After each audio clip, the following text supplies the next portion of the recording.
Assalamu alaikum, everyone. You are now tuned to Shakil and Company on America's Islamic Radio. I'm your host, Kevin Shakil, and today's exciting interview is sponsored by It's Your Realtor, JG Advisors, Elements Dental, AT&T Astoria, The Mugs and Beans, Tech Bites, Gyro Spot, Freedom Line Brokerage, and Glide Management. Today we have none other than America's official sponsor, JG Advisors, Mr. Jorge Guzman. How are you today, boss? I'm doing well, Kevin. Thank you. Thank you.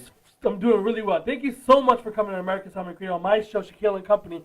You know, the reason we brought you here today is the taxes are coming up. And, you know, that is right. That is right. Yeah. JG Advisors is the official sponsor, and, you know, you do taxes, so we had to bring you here right now. Thank you. Thank you. So let's just dive right into it, Jorge. Let's do it. So, on a personal note, right, as a person, as an individual, right, when are my taxes due? Well, taxes are due April 15th. Okay. Okay, and April 15th, you should be able to submit your tax returns, and if you owed, pay that amount. Now, if you don't have all your documents ready, all the forms ready, you could file what is an extension. That extension allows you to have some time until October 15th, so you could submit that to the IRS. Now, that doesn't mean that if you owe money, you have until October 15th. You got to pay it by April 15th. Yeah, April 15th is the deadline, yes. The deadline from the year before? Well, this is how taxes work. So this year is 2019. So in 2020, you file your 2019 taxes. Okay. So in April 15, you have to show your declarations by April 15 and pay if you owe any money to the IRS. But if you don't have the documents ready by April 15, you have till October 15 to submit those. So you do what it's called an extension. So how do I know if I owe the IRS any money?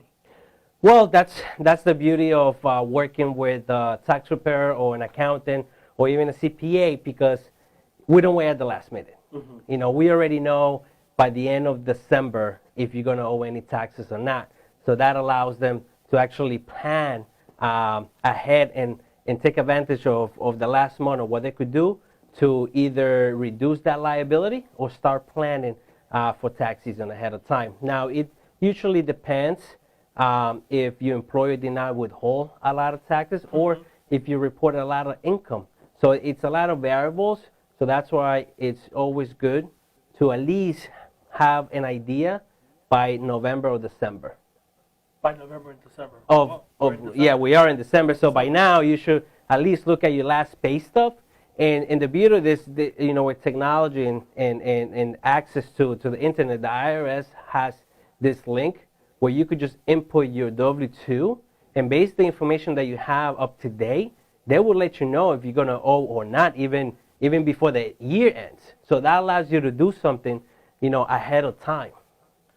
That's amazing. So how do I file my taxes? Well, how you file your taxes, you know, you could go to a tax preparer. You could go to an accountant, CPA, whoever does taxes.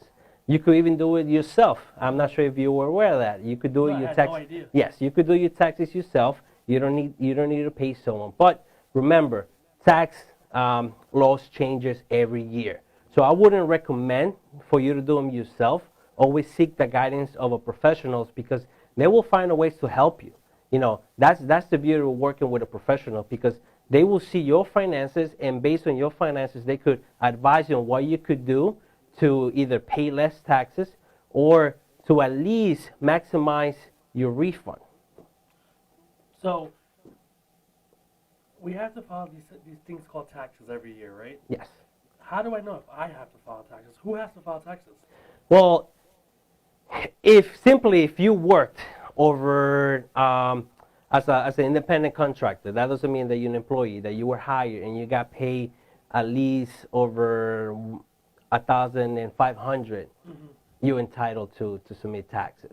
Now, if you work as an employee and made over $12,200, you have to file taxes. Now, if you make less than that, you don't have to file taxes. Although I do always encourage to file, because that shows the history. And at the same time, you might even leave, you know, $150 behind by not filing. What do you mean by that? Because you get deductions. Okay. So I don't want to get too complex, but you know, you get automatic deductions. So based on what you earn, when you work, they withheld money. So they should be able to return that money to you. So wait. So you mean the money that they withhold every paycheck for you, you're entitled to that back? Well, yes. I mean, remember, that's the beauty of filing tax returns. You know, throughout the whole year, your employer is withholding money based on the fact that you're earning money and based on the tax bracket. But guess what? Once you file, your situation might be different. You might have deductions that brings down your tax liability. So throughout the whole year, they withholding money based that you're going to earn $40,000 or $30,000 or even $20,000. But at the end of the year, when you submit your taxes, your tax liability is only on $10,000.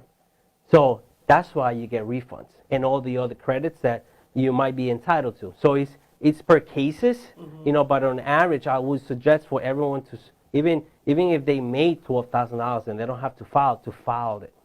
Because you might have some money coming back. Yes. Anyway. Yes. So if you guys are not tuning into Shakil and Company on America's Islamic Radio, we have none other than JG Advisors, Jorge Guzman here. We're talking about taxes since we're about to reach the tax season. So we want to inform the community a little bit about what can be done and what you should be doing, how to prepare for taxes. So how do I know if I'm going to owe money to the IRS or if I receive a refund? Well, going back to this the link that the IRS has, take your W-2, have all your information, your finances. Sorry, let me stop you right there. Yes. What is the difference between W-2, 1099, Corp to Corp? What are those differences? Okay, so as a person, you get either a W-2 or a 1099. A W-2 is that you're an employee, that you have the company pays you benefits, you know, and they withhold taxes on your behalf. Meaning, throughout the whole year, you see your check that you earn, let's say $500, but that doesn't mean that you take $500 home. Those deductions your employer is withholding so they could pay you taxes on your behalf. Now, if you work on a 1099, that means that you're a contractor, that you're an employee of the company. You are just hired for a specific time or a specific project, and they compensate you by your work. So that means that you're liable to pay your own taxes. You know, so that's the difference between a 1099 and a W-2. So if you're a full-time employee, you're most likely a W-2, but if you're like a consultant for a company, you're probably on a 1099. Correct. Yes, that's pretty much the gray and black of the W-2 and 1099s. Obviously, you could be on a W-2 as a statutory employee. So that's like I call it like a hybrid, meaning that you're on a W-2, but you're still liable to pay your own taxes. The company doesn't withhold. So that's the third one. But usually it's either W-2 or 1099. So I mean, I've been watching the news as of recently, right? And they're always talking about these new tax laws that the president has put in place, right? How does the new tax plan impact taxpayers, and what changes on a yearly basis? Well, you know, it has benefited business owners a lot. I could tell you that. And on the personal side, it has made a few changes as far as what they could do, what they could take as a deduction. But the biggest change is that the standard deduction went from $12,000 to $24,000 for married couples. So if you're married, you get more money back? Not necessarily. Meaning you get a deduction. Meaning that if you and your spouse made $60,000 in combined income, they get an automatic deduction of $24,000. That means they're not paying taxes on $60,000. They're paying taxes $60,000 minus $24,000. So that's what the standard deduction means. On a personal level, just a single person, it went from $6,000 to $12,000. So it doubled. Now, that's a good benefit. You get more, and you don't have to present receipts. Now, on the flip side, for the homeowners, was a big impact because they no longer could deduct the interest of the mortgage and taxes.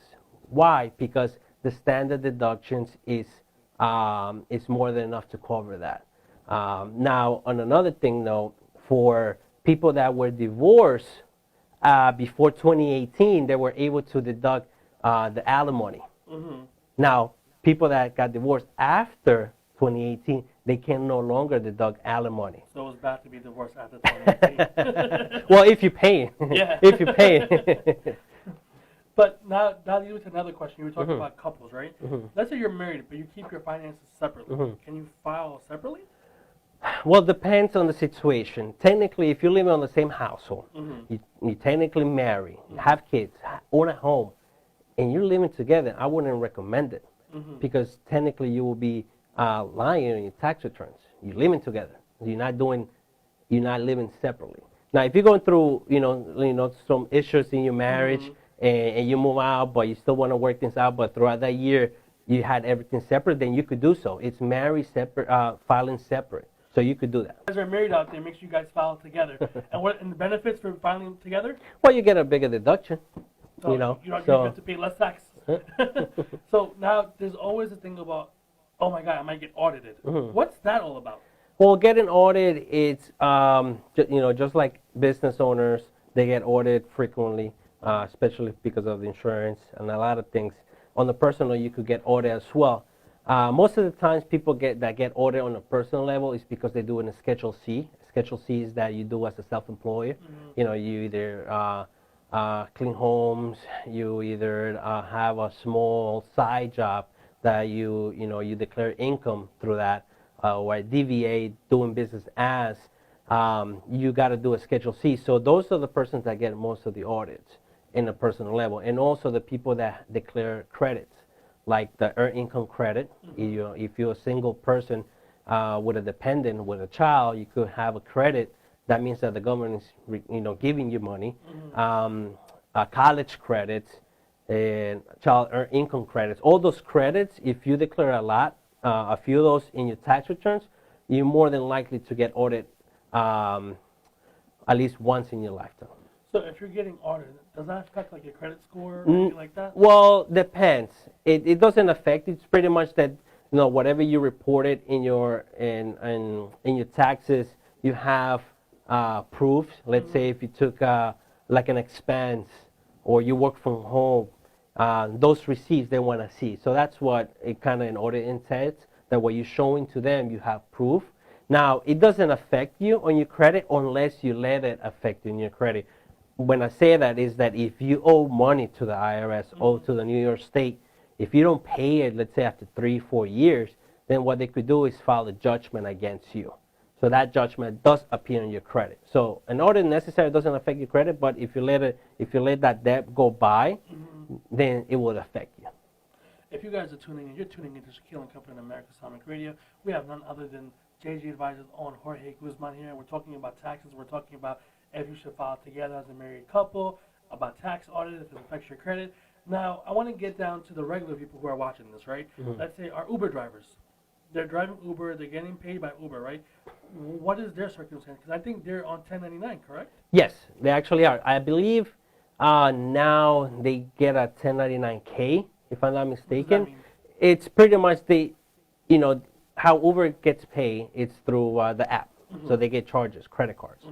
So I believe that's why they gave them a 1099K now, because it seems like they're transferring the credit card charges to the Uber drivers. The company doesn't take that anymore. Why is that? I have no idea. Actually, I saw that a couple of times with my clients last year, that previously they had come with 1099s. Now they receive 1099Ks. Usually the person who receives 1099Ks is the one who's actually taking credit card charges. So that's an interesting question. Maybe we should follow up with actually Uber, the company, why that sudden change. But yes, they are in 1099s, and it affects them in a way that if they're not careful enough to keep money aside to pay the taxes, they might end up owing at the end of the year. Obviously, what benefits them is that they could deduct anything related to what they do. The car, any maintenance on the vehicle, things they want to buy in for the clients they're providing the service to, all those are deductions. So that gives them a good benefit to them, that someone that is on a W-2 cannot deduct on their taxes. Now, for the drivers who are, let's say, because in New York City, there's drivers that don't have cars, that they actually rent the cars for a weekly rate. Can they charge that off as well? Like, hey, I'm paying. Yes. Okay. So remember, they're paying a monthly fee in order for a weekly fee. They're paying a weekly fee in order for them to make a living. So they got to spend in order to earn. So they could deduct that. It's an expense. They could also anything related to the vehicle as far as inspections, registrations. Although I'm not sure if it's already okay. Yeah, so they usually handle that.